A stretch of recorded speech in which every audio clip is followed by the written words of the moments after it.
Assalamualaikum warahmatullahi wabarakatuh. Salam bahagia Bapak Ibu Guru Penggerak.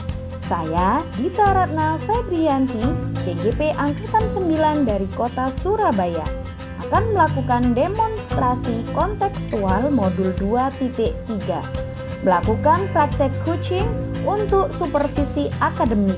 Selamat menyaksikan.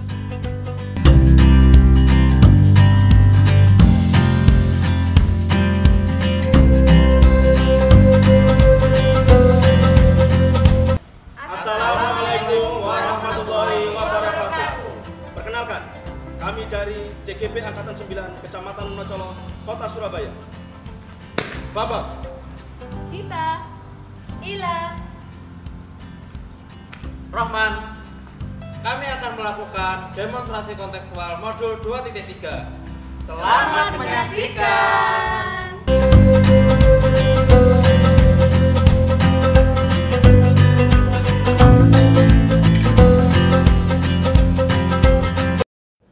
Assalamualaikum Bu Ila. Waalaikumsalam Bu Dita. Bagaimana kabarnya hari ini Bu Ila? Alhamdulillah baik. Ya, baik. Seperti yang sudah kita rencanakan ya Bu Ila, kita hari ini akan melakukan supervisi praktek coachingnya Bu Ila.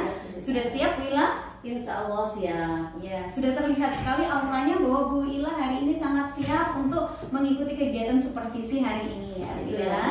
Nah, Bu Ila hari ini akan melakukan praktek coaching bersama siapa? Hari ini saya akan melakukan praktek coaching bersama Pak Bambang Bu Dita. Oke. Ada rubrik penilaian yang nanti akan saya nilai ketika kegiatan supervisi. Yang pertama kompetensi coaching, yang kedua tentang alur tirta, menggunakan alur tirta. Nah, perlu saya ingatkan sebelum kegiatan supervisi ini ada 3 prinsip dalam coaching. Yang pertama kemitraan ya Bu Ila, yang kedua percakapan kreatif, yang terakhir memaksimalkan potensi. Bu Ila masih ingat ya dengan 3 prinsip ini? Ya. Alhamdulillah Bu Ila luar biasa sekali masih mengingat 3 prinsip ini. Semoga nanti bisa dilaksanakan ketika kegiatan praktek coaching, begitu ya Bu Ila. Nah, yang perlu saya pertanyakan dalam kegiatan pra-observasi ini, yang pertama adalah Bu Ila, apa kompetensi yang ingin Bu Ila kembangkan dalam kegiatan coaching ini? Ya, kompetensi yang akan saya kembangkan nanti dalam kegiatan coaching nanti yaitu yang pertama present, yang kedua mendengar aktif, nah yang ketiga memberikan pertanyaan yang berbobot. Oke, luar biasa sekali. Semoga nanti Bu Ila bisa mempraktekkan mempraktekkan kompetensi ini dengan baik ya Bu Ila ya. Pertanyaan yang kedua dari saya yakni apa indikator pencapaian dalam coaching nantinya yang akan Bu Ila laksanakan? Ya, indikator pencapaian nanti saya berharap coaching nanti bisa menemukan solusi dari permasalahan yang dihadapi. Dan yang kedua mungkin ada rencana tindak lanjut yang akan dilakukan oleh coaching dari permasalahan tersebut. Oke, baik. Berarti harapan dari Bu Ila praktek coaching ini akan membantu coaching untuk menemukan solusi dari permasalahan yang sudah dihadapi ya Bu Ila. Nah, apa strategi atau metode yang akan Bu Ila lakukan dalam praktek coaching nantinya? Ya, strategi nanti yang akan saya lakukan dalam coaching nanti yaitu bisa melalui alur tirta. Jadi nanti dari alur tirta itu coaching ini bisa menemukan solusi dari permasalahannya. Oke, baik. Bu Ila luar biasa sekali untuk persiapannya Bu Ila. Baiklah kalau begitu good luck untuk melaksanakan coachingnya. Semoga berjalan dengan lancar. Saya akan melakukan kegiatan supervisi. Terima kasih Bu Ila.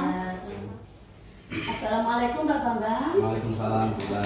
Bagaimana kabarnya Pak Bambang? Alhamdulillah sehat. Gini Pak Bambang, saya dengar dari Pak Rahman, teman Pak Bambang, sepertinya Pak Bambang ini punya permasalahan. Kalau boleh saya tahu Pak Bambang, permasalahannya yang dihadapi Pak Bambang sekarang apa ya? Iya, sebenarnya ini permasalahan klasik ya Bu Ila ya, yang dihadapi mayoritas guru, yaitu tentang motivasi. Tetapi yang saya hadapi ini adalah kemarin pada waktu saya mendapatkan pembelajaran berdiferensiasi, saya itu memetakan murid-murid saya menjadi 3 kelompok belajar gitu. Yang pertama auditori, visual, dan kinestetik. Nah, permasalahan yang saya hadapi itu saat anak-anak itu diajak merefleksikan sebuah pembelajaran, itu mayoritas anak-anak yang tipe belajarnya kinestetik itu cenderung tidak tertarik dan pasif, Bu Ila. Begitu. Gitu. Kalau boleh saya tahu, mungkin ada penyebabnya apa ya Pak? Kok anak-anak kurang antusias dalam yang kinestetik dalam pembelajaran itu?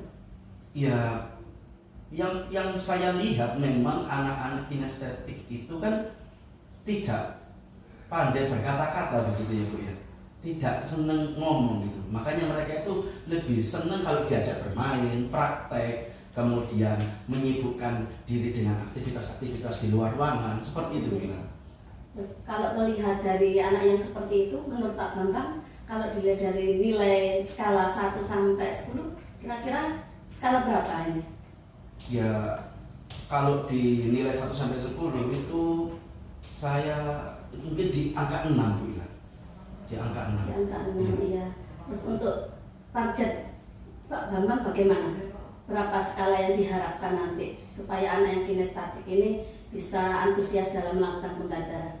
Ya saya sih kepinginnya ada 10 Bu Ila ya. Mayoritas semua anak kinestetik, bukan hanya anak kinestetik, anak visual, anak geometri, mereka aktif untuk memberikan refleksi dalam pembelajaran itu. Iya. Tapi angka 8 saja sudah cukup Bu Ila. Senang saya sudah angka 8 ini. Terus yang sudah dilakukan Pak Bambang selama ini apa? Ya, yang saya lakukan yaitu membuat refleksi berbentuk praktek gitu.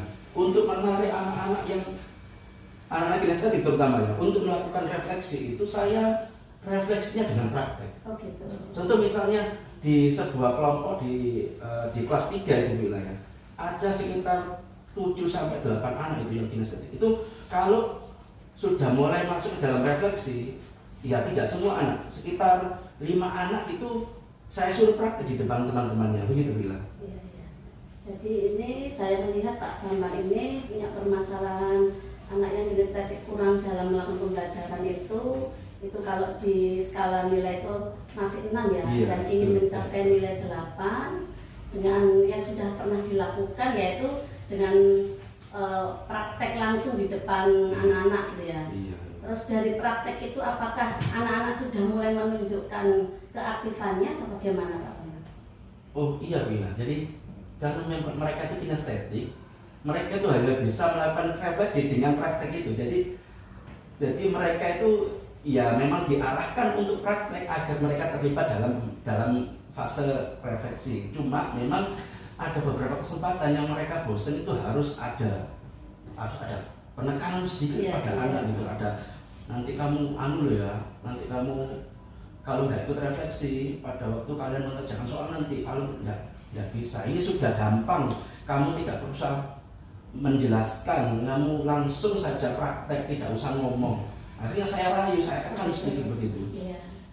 Kemudian rencana selanjutnya ke depan apa Pak Bambang untuk supaya anak ini dalam melakukan refleksi pembelajaran lebih antusias dan sesuai harapan Pak Bambang? Ya, untuk rencana ini saya kemarin itu setelah melakukan loka karya, sudah 3 kali melakukan loka karya itu, saya menemukan sebuah ide untuk melakukan refleksi, di mana ide tersebut bisa mencakup semua anak. Mudah-mudahan ini berhasil untuk anak-anak yang tergolong kinestetik tadi, yaitu dengan cara menempelkan flip card gitu ya ke sebuah kertas plano, di mana kertas plano itu ditempelkan di tembok yang jauh dari anak-anak. Kemudian anak-anak itu diberi flip card dan menuliskan refleksi pembelajaran yang mereka dapat di hari itu. Selanjutnya mereka itu berlari atau melakukan gerakan atau berjalan ke kertas plano dan juga menempelkan refleksi yang mereka tulis tadi. Itu saya anggap, menurut saya itu saya anggap kayaknya efektif gitu. Kenapa? Karena satu, mereka tidak malu kan. Alasan pertama mereka tidak mau refleksi kan, mereka malu untuk berbicara di depan ini kan, mereka kan nggak mau ngomong gitu. Nah dengan menuliskan di kertas tadi, minimal mereka tidak malu begitu, tidak menunggu ke depan untuk praktek, lebih gampang gitu. Yang kedua, kebutuhan belajar mereka tersampaikan. Kenapa? Karena dengan bergerak maju ke depan itu sudah menjembatani kebutuhan mereka untuk melakukan kegiatan kinestetik. Jadi rencana ke depan Pak Bambang akan membuat semacam tulisan lewat flip card itu yang ditempel di plano. Jadi itu untuk anak yang memang tidak bisa mengungkapkan lewat kata ya, jadi lewat tulisan itu. Dan yang kedua itu juga bisa memenuhi kebutuhan anak ya dalam menyampaikan pendapat lewat flip card tadi ya. Untuk membantu dalam pelaksanaan itu kira-kira Pak Bambang bisa melaksanakan sendiri atau perlu bantuan orang lain? Sementara karena kebutuhan yang karena alat dan sarana yang saya perlukan itu hanya kertas plano dan flip card saja, itu mungkin saya sendiri bisa menghandlenya gitu. Tapi nanti kalau misalnya anak-anak bosan kemudian kertas plano bisa dihias dengan saya akan melibatkan guru yang lebih berkompeten untuk menghias kertas itu agar anak-anak itu tidak bosan dengan cara refleksi seperti itu. Supaya lebih menarik anak-anak. Iya ya Pak.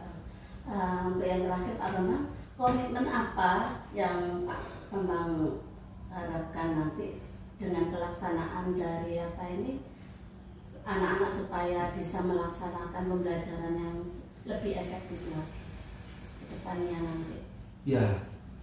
Ya kalau komitmen saya akan terus belajar untuk menjadi guru yang baik, kemudian pembelajaran yang berpusat pada siswa, dan juga yang paling penting ada reflektif karena seperti kita ketahui pembelajaran olahraga itu pembelajaran yang menyenangkan, senang sekali. Takutnya nanti kalau tidak ada reflektif, takutnya nanti senang tak tidak dapat pembelajaran apa-apa begitu. Jadi saya akan berusaha menjadi guru yang reflektif, yang membawa anak-anak ke fase refleksi. Oke Pak Bambang.